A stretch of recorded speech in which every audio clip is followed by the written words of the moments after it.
మధురం మధురం నీ వాక్యం నా త్రోవకు దీపం నీ వాక్యం.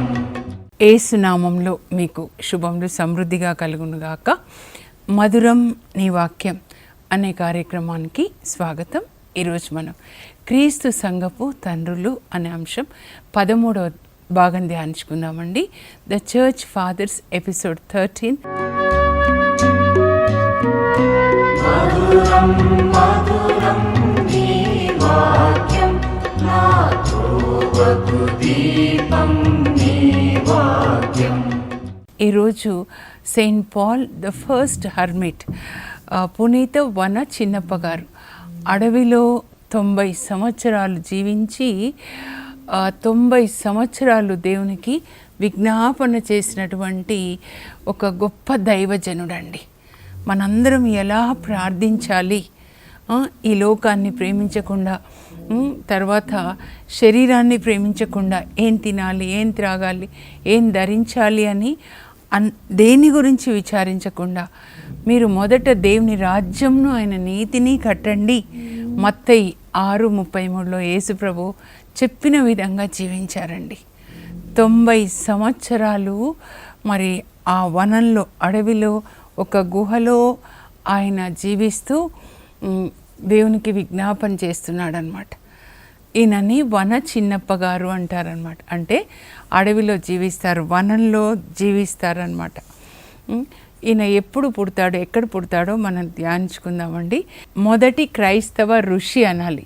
ఋషులు చూడండి, అడవిలోకి వెళ్ళి వాళ్ళు తపస్సు చేస్తూ ఉంటారంటే దేవుని యొక్క శక్తితో నింపబడ్డాం అనమాట. సెల్ ఛార్జింగ్ లాగా మన ఆత్మ దేవుని యొక్క ఆత్మశక్తి చేత నింపబడ్డాం అన్నమాట. ఆ శక్తితో ఈయన ప్రార్థన చేస్తాడండి. నేను అనుకుంటాను ఈయన ప్రార్థన పరలోకానికి వెళ్ళింది. అప్పుడు ఏ రోమా చక్రవర్తులు అవుతాయి క్రైస్తవుల్ని హింసిస్తున్నారో, సింహాలకి వేస్తున్నారో, అలాంటి రోమా చక్రవర్తిని దేవుడు పట్టుకొని క్రిస్టియన్గా మారుస్తారండి. క్రీస్తు శకం 312 ఆ టైంకి ఈయన ఈ గుహలో ప్రార్థన చేస్తున్నాడనమాట. ఈ వన చిన్నప్ప గారు మొదటి ఋషి అన్నమాట, క్రైస్తవ ఋషి. ఈయన క్రీస్తు శకం 229లో ఐగుప్తు దేశంలో థీవ్స్ అనేటటువంటి గ్రామంలో, పట్టణంలో జన్మిస్తారండి. పట్టణం అండి. అయితే తల్లిదండ్రులు కూడా చాలా ధనికులు. ఇతనికి ఒక అక్కయ్య ఉంటారు. అక్కయ్య వివాహం జరుగుతుందన్నమాట. ఆమెని ఇంకొక ఊర్లో ఇస్తారు. అయితే ఈయనకి 15 సంవత్సరాలు వచ్చేసరికి తల్లిదండ్రులు మరణిస్తారండి. అనాథ అయిపోతాడు. అయితే రోమా చక్రవర్తి డేసియస్ అన్నమాట ఆ రోజులలో క్రైస్తవుల్ని భయంకరంగా హింసిస్తున్నాడు అనమాట. క్రీస్తు శకము మనం 67లో నీరో చక్రవర్తి పేతురుని తలక్రిందులుగా సిలువ వేస్తాడు. తర్వాత పౌలుని గొడ్డలతో నరికిస్తాడు. అది మొదటి పర్సిక్యూషన్ అన్నమాట, హింస. మనం ధ్యానించుకున్నాం కదా. ఇప్పుడు ఇంకా అలా కొనసాగుతూనే ఉంటుందన్నమాట. క్రైస్తవులు ఎక్కడ కనబడితే వాళ్ళని చంపండి అని చెప్పి ఈయన కూడా అలాగే స్లోగన్ జారీ చేస్తాడు. కనుక ఆయన ఆ హింస తట్టుకోలేక ఆ థీవ్స్ అనే పట్టణం నుంచి అక్కకి పెళ్ళైపోయింది కదా, అక్క దగ్గరికి వెళ్తాడండి, ఒక చిన్న ఊర్లో అన్నమాట. అయితే ఆ అక్క మరి దైవభీతి కలిగి ఉంటుంది కానీ భావాన్యుడు అనమాట. ఆయన రోమా చక్రవర్తులకి పని చేస్తాడు, ఒక పప్పెట్లాగా. క్రైస్తవులు ఎక్కడ కనబడితే అక్కడ వాళ్ళని మరి అధికారులకు అప్పచెప్పేవాడు అనమాట. అయితే ఇంకా ఈయన కూడా అక్క దగ్గరికి వెళ్తాడు, కొంచెం రక్షణ వస్తుందని. కానీ ఇంకా బావ మరి క్రైస్తవుల్ని పట్టిస్తున్నాడు కదా, సో మీ తమ్ముడు వచ్చాడు కదా, మీ తమ్ముడు కూడా నేను పట్టిస్తానని తన భార్యతో మాట్లాడుతుంటే, అంటే వన చిన్నప్ప గారి యొక్క అక్కతో మాట్లాడుతుంటే ఈయన వింటాడనమాట. అక్క బ్రతిమలాడుతుంది, వద్దండి, అట్లా చేయొద్దండి, నా తమ్ముడు నన్ను నమ్ముకొని వచ్చాడు, దయచేసి మీరు అట్లా చేయొద్దని తన భర్తని బ్రతిమలాడుతుంది అనమాట. వాళ్ళిద్దరి మధ్య జరిగిన సంభాషణ ఈయన రహస్యంగా విని రాత్రికి రాత్రే పారిపోతాడు. ప్రభువా నువ్వే నా కాపరి, నా కోట, నా కొండ, నువ్వే నా రక్షణ దుర్గం, నేను నిన్నే నమ్ముకొని ఉన్నానని ప్రార్థన చేస్తూ ఇంకా బాబాయ్ ఆ రాత్రి ఏ రాత్రి వాళ్ళ మధ్యలో సంభాషణ జరుగుతుందో నేను పట్టిస్తాను మీ తమ్ముడిని అన్నప్పుడు భయంతో పారిపోతాడండి. అప్పుడు ఆయన వయసు 23 సంవత్సరాలు అన్నమాట. అక్కడి నుంచి 113 సంవత్సరాలు అంటే 90 సంవత్సరాలు ఆ వనంలో అడవిలో ఒక గుహను దేవుడు చూపిస్తే ఆ గుహలో ఉండి రేయింబవలు ప్రార్థిస్తాడండి. మొదట హర్మిట్ అంటారనమాట, అంటే క్రైస్తవ ఋషి, మొదటి ఋషి. అలా గుహల్లో అడవిలో నివసించిన వ్యక్తి మనం మర్చిపోకూడదండి. ఇలాంటి తండ్రులు, ప్రార్థించే తండ్రులు మనకు కావాలి. God is going to raise prayer warriors, intercessors who will shake the hell, who will destroy the kingdom of the devil and establish God's kingdom, like Moses, like Elijah. Elijah ఏ విధంగా కార్మెల్ కొండ మీద బాలు ప్రవక్తల్ని సవాల్ చేసి వాళ్ళని సంహరించి ఆయన ప్రార్థించి అగ్నిని దింపి ఇజ్రాయెల్ ప్రజల్ని విగ్రహారాధన నుంచి దేవుని వైపు నడుపుతాడండి. అయితే దానికి ముందు 3.5 సంవత్సరాలు సారెఫత్ విధవరాలు ఇంట్లో ప్రార్థన చేస్తున్నాడు. ప్రార్థించే వాళ్ళ కొరకు దేవుడు చూస్తున్నాడండి. During these last days God is going to raise prayer warriors, those who live for the lord, those who seek the kingdom of God అన్నమాట. ఈయన అలా ప్రార్థిస్తాడండి అప్పుడు ఆ రోజులలో అన్నమాట. సో అలా పరిగెత్తి నేను పట్టిస్తాననగానే ఆయన ప్రభువా నువ్వే నా మంచి కాపరి, నువ్వే నాకు అన్నీ, నా కోట, నా కొండ అని అలా ఐగుప్తు అడవుల్లోకి వెళ్ళిపోతాడు. అడవుల్లోకి వెళ్ళి ఆ వనంలో అడవిలో ఒక చిన్న గుహ కనపడుతుందన్నమాట. ఆ గుహలో ఉంటాడండి. అలా ఉండి ప్రార్థన చేస్తాడనమాట. ఈ ప్రార్థించే వాళ్ళకి దేవుడు ఆ ప్రార్థన భారాన్ని ఇస్తారండి. Intercessors conceive the thoughts of God while they are interceding. విజ్ఞాపన వీరులు వాళ్ళు ప్రార్థిస్తుంటే దేవుడు తన ఆలోచనలని, ప్రణాళికల్ని వాళ్ళ మనసులో పెడతాడండి. ఈ రోమా చక్రవర్తుల కొరకు ప్రార్థించాలి. యేసు ప్రభు కూడా ఇప్పుడు తండ్రి కుడి ప్రక్కన ఉండి ఆయన 2000 సంవత్సరాలు మన కొరకు విజ్ఞాపన చేస్తున్నారండి. అందుకే మనం ఇంకా జీవించున్నాం. కోవిడ్ తర్వాత ఆయన చేసే విజ్ఞాపన ఏంటంటే పరిశుద్ధ ఆత్మనిచ్చి పశ్చాత్తాపాన్ని కలుగజేసి పాపాన్ని విడిచిపెట్టి అందరూ కూడా దేవునితో అంటుకట్టబడాలి. అవినీతి రాజ్యాన్ని, చీకటి రాజ్యాన్ని విడిచిపెట్టి యేసు ప్రభు వెలుగు రాజ్యంలోనికి రావాలి. యేసు ప్రభు ఆయన నేను ద్రాక్షవల్లి మీరు కొమ్మలు, ఆయనతో అంటుకట్టబడాలన్నమాట. అది ఇంకా ఇప్పుడు మనం ఆగమన కాలం అంటే యేసుక్రీస్తు మన హృదయంలో జన్మించాలన్నమాట. మన హృదయంలో ఆయన వాక్యం లిఖించబడాలి, దాన్ని మనం పాటించాలి. ఈయన ప్రార్థన చేస్తున్నాడు, ప్రభువా క్రైస్తవుల్ని కాపాడండి, సింహాలకి వేస్తున్నారు, గడ్డివాం మీద తగలబెడుతున్నారు. మరి ఇలా నీరో చక్రవర్తి అయితే వీధి దీపాలుగా క్రైస్తవుల్ని వాడుకునేవాడు అనమాట. అగ్ని కుండంలో వేస్తున్నారు, కరుణ చూపించండి ప్రభా అని చెప్పి వాళ్ళ కొరకు ప్రార్థిస్తున్నాడు. ఎన్ని శ్రమలు వచ్చినా నీ కొరకే జీవించాలి, నీ కొరకే మరణించాలి, అలా విజ్ఞాపన చేస్తాడండి. ఎన్ని సంవత్సరాలు తెలుసా? 90 సంవత్సరాలు విజ్ఞాపన చేస్తాడండి. మరి ఆ అడవిలో ఆయనని ఎలా దేవుడు పోషించారు? ఆయన గుహకి బయటికి వస్తే ఒక తాటి చెట్టు ఉందంటండి. ఆ తాటి చెట్టు ఈయన దినమంతా ప్రార్థన చేసి 4 గంటలకి గుహలోంచి బయటికి వస్తాడండి. అప్పుడు సరిగ్గా ఆయన బయటికి రాగానే తాటి చెట్టు రోజు ఒక తాటి పండుని కింద పడేస్తుందంట. సో ఆ పండు ఆయన తినేవాళ్ళు అనమాట. ఆ పండుతోనే, ఆ తాటి చెట్టు పండు ఆయనకి ఆహారం రోజుకి అనమాట. ఆ తర్వాత ఇంకా మరి నీళ్ళు తాగాలి కదా. దేవుడు చూడండి ఎంత మంచి దేవుడు అంటే అక్కడ ఒక సెలయేరు ప్రవహించేదంటండి. ఆ ఏటి నీటిని తాగేవాడు అనమాట. అప్పుడు నాకేం గుర్తొచ్చిందంటే ఏలియా ప్రవక్త 1వ రాజుల గ్రంథం 17లో అహాబ్ రాజు దగ్గర వెళ్ళి దేవుని మాటగా చెప్తాడు, తన మాట కాదు. నేను ఆజ్ఞాపించినని తప్ప ఈ దేశంలో కొంతకాలము వాన కానీ మంచు కానీ కురియదు. అప్పుడు వానలు లేవు, మంచు లేదు, పంట లేదు. అప్పుడు దేవుడు ప్రతిరోజు ఉదయ సాయంకాలాలు కాకుల చేత ఏలియాకి అన్నాన్ని మాంసాన్ని పంపించాడంట. తర్వాత కేరీతు వాగులో నీళ్లు త్రాగి అలా జీవించాడు. తన బిడ్డల్ని దేవుడు అలా పోషిస్తారండి. దేవుని మార్గంలో ఉన్నప్పుడు సింహాల బోన్లో వేసిన దేవుడు కాపాడతారు. నీతిమంతుల మీద ఆయన కన్ను ఉంటుంది. అడవిలో ఒక్కడే ఉన్నాడండి. రోజు ఒక తాటిపండు అన్ని సీజన్స్లో అన్నమాట. ఇంకా మరి తనను కప్పుకోవడానికి తాటి చెట్టు ఆకులు కింద పడతాయి కదా, వాటితో అల్లుకుంటాడనమాట. నేను ఈయన యూట్యూబ్లో ఈ మూవీని చూశాను అనమాట. వన చిన్నప్ప గారిది Saint Paul the first hermit అని ఉంటుందండి, చర్చి ఫాదర్స్ అనమాట. ఆ తాటి చెట్టు, తర్వాత నీళ్ళు, తర్వాత వాటి ఆకులు తీసుకొని చక్కగా అల్లుకుంటాడనమాట. అల్లుకొని వస్త్రాలు అల్లుకొని ధరిస్తాడనమాట. మన ఊళ్ళలో చిన్నప్పుడు చేపలతోటే, ఆ తాటి ఆకులతోటే చేపలు ఉండేవి కదండి, అట్లా అనమాట. బెల్లం కూడా అట్లా తాటి ఆకులతో వచ్చేది. నేను ఇది చదువుతుంటే నాకు గుర్తొచ్చింది. అట్లా ఉన్నాడనమాట. 24 గంటలు ప్రార్థించడమే అనమాట. అలా మనం ఉండాలని దేవుడు కోరుకుంటున్నారండి. అయితే కొన్ని రోజులకి ఏమవుతుందంటే ఆ తాటి చెట్టు ఇంకా ఎండిపోతుందండి, మోడు వారిపోయి ఇంకా కాయలు కాయట్లేదన్నమాట.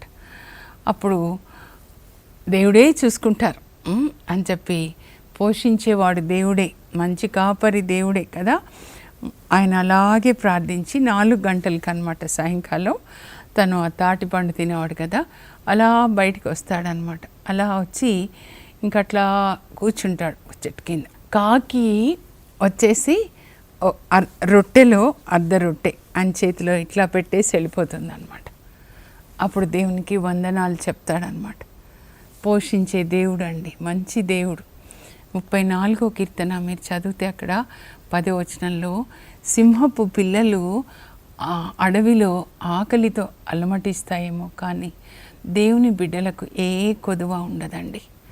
సింహము తన పిల్లల కోసము మంచి మంచి జంతువులని చంపి ఆహారం తెచ్చి పోషిస్తుంది.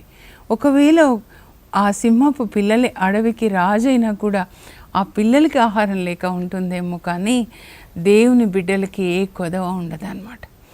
అలా కాకుల ద్వారా ఆహారం తీసుకొని వస్తున్నాడు. దినం రాత్రి ప్రార్థించడం అన్నమాట.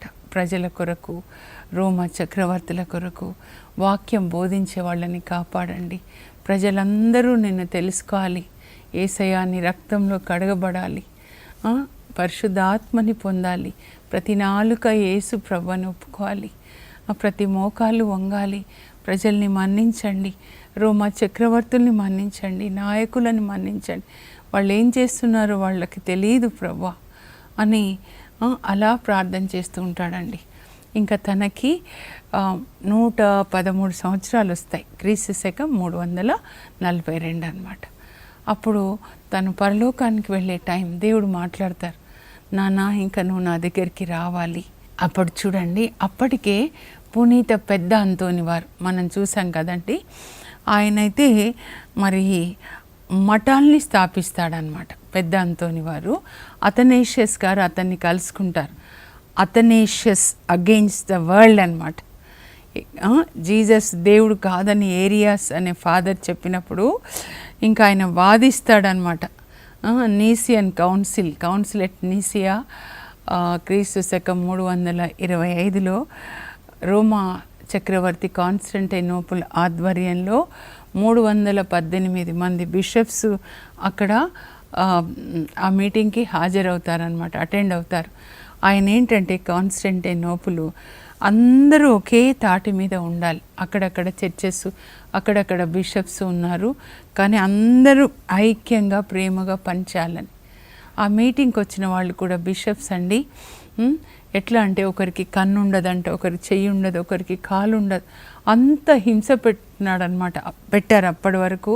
రోమా చక్రవర్తులు బిషప్స్ని, ఫాదర్స్ని చంపడము, పోప్స్ని దాదాపు 29 మందిని అనమాట వాళ్ళు చంపేస్తారు. 1వ క్లెమెంట్ గారు కూడా మనం చూసాం క్రీస్తు శకం 96. అలా చంపుతున్నారనమాట. సో ఈ అథనేషియస్ అని ఆయన అప్పటికి ఫాదర్గా ఉంటాడు, కానీ వాళ్ళు బిషప్ గారు తీసుకెళ్తారనమాట. సో తీసుకెళ్ళినప్పుడు ఆయన వాదిస్తాడు, యేసు క్రీస్తు దేవుడు, 10% he is human, 10% he is divine. God became man so that man can become like God. అప్పుడు ఆయనకి అందరూ అగెయిన్స్ట్ అయిపోతారండి తర్వాత కాలంలో. అప్పుడు ఆయన ఏమంటాడంటే, Athanasius, whole world is against you, nobody supporting you. అంటే ఆయన ఏమంటారంటే, if the whole world stands against me, I will stand against the world, but I will always proclaim the truth which I believed, that is Father, Son, Holy Spirit, God are one. Like Father, Jesus is also God అని చెప్తాడు. అందువల్ల తర్వాత వాళ్ళు ఆయనని బహిష్కరిస్తారండి, దేశ బహిష్కరణ చేస్తారనమాట. అప్పుడు అథనేషియస్ గారు ఈ గుహల్లో ఉంటున్న పెద్ద అంతోని వారిని కలుస్తారనమాట. ఈ పెద్ద అంతోని వారితో దేవుడు ఏం మాట్లాడతారంటే, ఇదిగో వన చిన్నప్ప గారు అనమాట, నా బిడ్డ, నాకు ఇష్టమైన బిడ్డ పరలోకానికి రాబోతున్నాడు, నువ్వు ఒక్కసారి ఆయనను కలుసుకోవాలి, మరి ఆయనకి భూస్థాపన చేయాలి కదా, కనుక ఆయనకి అథనేషియస్ గారు నీకు ఇచ్చిన వస్త్రంతో ఆయన భూస్థాపన నువ్వు చేయాలి. అంటే ఎక్కడ ప్రభు, ఆయన ఎక్కడున్నారో నాకు తెలియదు, అడవుల్లో, ఐగుప్తు అడవుల్లో అనమాట. అలా నడుస్తూ నడుస్తూ నడుస్తూ ఉంటే 3 రోజులకి ఆయనకి దాహం వేస్తుందండి. పెద్ద అంతోని వారికి January 17th అనమాట ఆయన పరలోకానికి వెళ్ళి. అప్పుడు ఒక తోడేలు కనబడుతుంది. తోడేలు కూడా అడవిలో నీటి కోసం వెతుకుతా ఉంది. సో నేను తోడేలు వెనకాల వెళ్తాను, అప్పుడు నాకు కూడా నీళ్లు దొరుకుతాయని. దేవుని యొక్క చిత్తం చూడండి. ఆ తోడేలు నన్ను ఎక్కడికి నడిపిస్తుందంటే, ఎక్కడైతే వన చిన్నప్ప గారు ఏ గుహలో ప్రార్థన చేసుకుంటున్నారో ఆ గుహలోనికి నడిపిస్తుందండి. దేవుని యొక్క కార్యములు ఎంత అద్భుతమైన. అయితే ఈ వన చిన్నప్ప గారు కళ్ళు మూసుకొని దేవుని స్తుతిస్తూ ఉంటారనమాట. సో ఈయన కూడా ఆయన ప్రక్కన కూర్చొని దేవుని స్తుతిస్తూ ఉంటారు. ఈయన వన చిన్నప్ప గారి స్తుతి ఆగిపోయి కళ్ళు తెరవగానే ఎదురుగా ఈయన ఉంటారనమాట. ఆశ్చర్యపోతారు. అప్పుడు చెప్తారనమాట పెద్ద అంతోని వారు, ప్రభు నాతో మాట్లాడారు, ఇలా మీరు పరలోకానికి వెళ్ళే టైం అయిపోయింది అని చెప్పి. అప్పుడు వన చిన్నప్ప గారు కూడా చెప్తారు, నేను మరణించినప్పుడు నా మృతదేహాన్ని అథనేషియస్ గారు మీకు ఇచ్చిన వస్త్రంతో కప్పి సమాధి చేయండి. ఈయనకి ఎలా తెలుస్తుందండి అథనేషియస్ గారు పెద్ద అంతోని వారికి ఒక వస్త్రాన్ని ఇచ్చారని? దేవుడు చెప్తారనమాట. ఇంకా అప్పటికి ఇద్దరు స్తుతి ఆరాధన చేసుకునేసరికి సాయంకాలం 4 అవుతుంది, వాళ్ళు తినే టైం అనమాట. అప్పుడు ఇద్దరు ఇలా బయటికి రాగానే గుహలోంచి రోజు అర్ధ రొట్టె తెచ్చే కాకి ఈరోజు వాళ్ళ ఇద్దరి చేతిలో మరి రొట్టె ఏంటంటే మొత్తం రొట్టె అనమాట, సగం చిన్నప్ప గారికి సగం అంతోని గారికి అనమాట. అంటే దేవుని యొక్క కన్నులు చూడండి నీతిమంతుల మీద ఉంటాయండి. ఆయన నీతిమంతులను ఒక కంట కనిపెడుతూ ఉంటాడంట. ఎప్పుడు అవసరం దానియేలుని సింహాల బోన్లో వేస్తా అనగానే ముందే దూతని పంపించేస్తారు. ఇంకా ఇద్దరు కూడా ఆ రొట్టె భుజించి అక్కడ ఉన్న నీళ్లు తాగి ఈ రాత్రంతా ప్రార్థనలో గడుపుతారంట. ఉదయం లేవగానే ఇంకా అప్పుడు వన చిన్నప్ప గారు చెప్తారంట, నా టైం వచ్చేసింది, నేను ప్రభు దగ్గరికి వెళ్ళిపోతున్నా, నన్ను ఇలా సమాధి చేయండి అని. అప్పుడు అథనేషియస్ గారు ఇచ్చిన వస్త్రం తీసుకొని వస్తాను అని ఆయన వెళ్ళి వస్త్రాన్ని తీసుకొని వస్తూ ఉండగానే ఆ ఆత్మ, వన చిన్నప్ప గారి ఆత్మ మహిమతో పరలోకానికి వెళ్ళడం చూస్తాడనమాట. అప్పుడు దేవునికి వందనాలు చెప్తాడు. ఆయన బిడ్డలను అలా తీసుకెళ్తాడండి.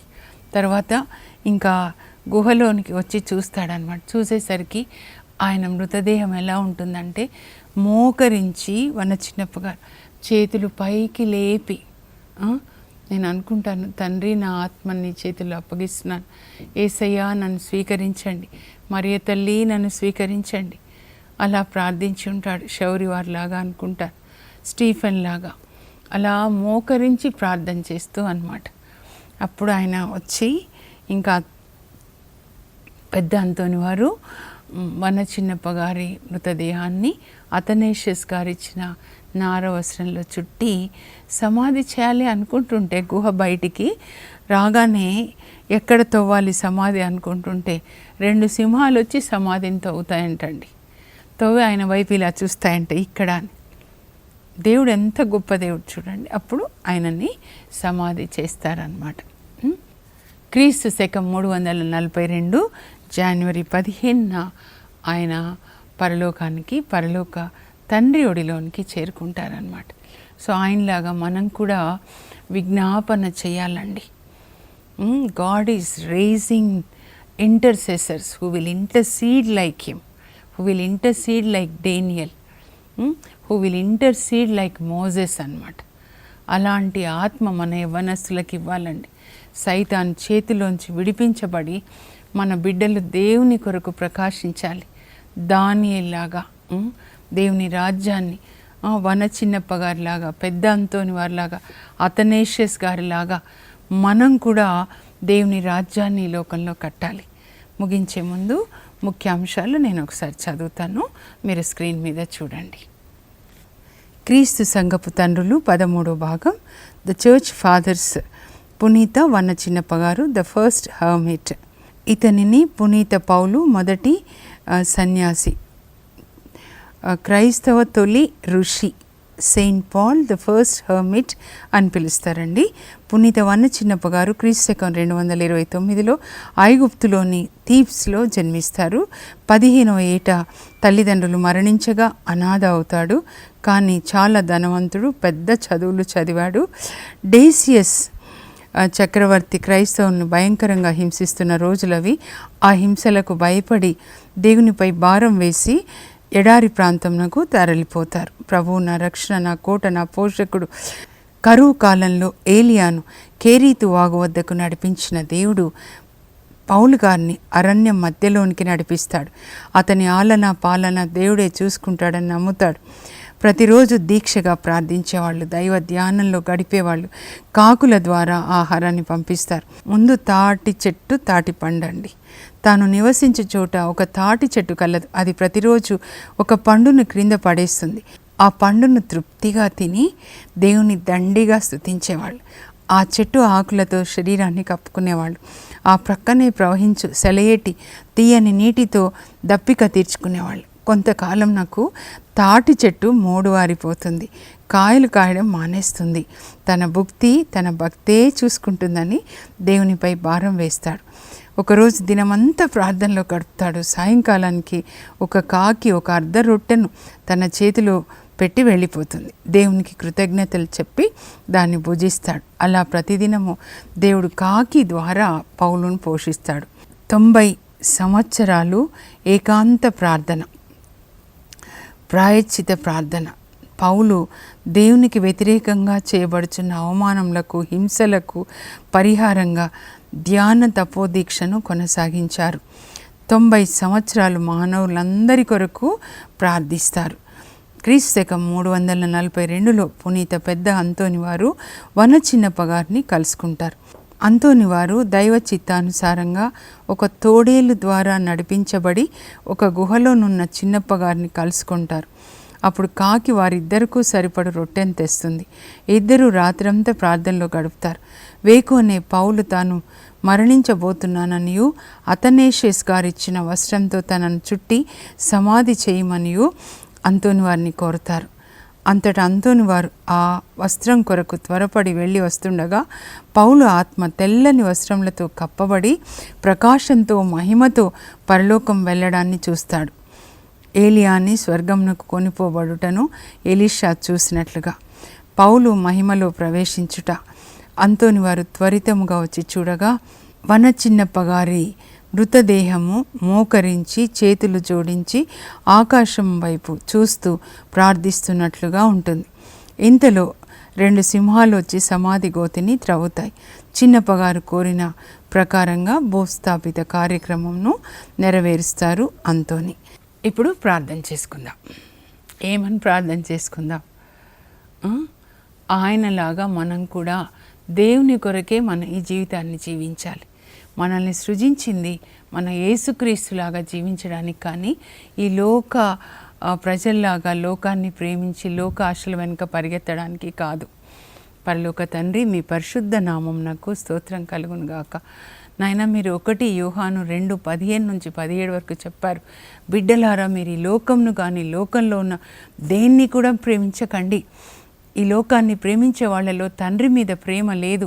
శరీర వాంఛలు, నేత్రాశ, జీవపు డంబం తండ్రి నుంచి వచ్చినవి కాదు, అవి సైతాన్ నుంచి వచ్చాయి. ఈ లోకము దాని వ్యామోహం గతించిపోతుంది, కానీ దేవుని చిత్తం చేసేవాళ్ళు చిరంజీవులు అవుతారు అని చెప్పారు ప్రభా.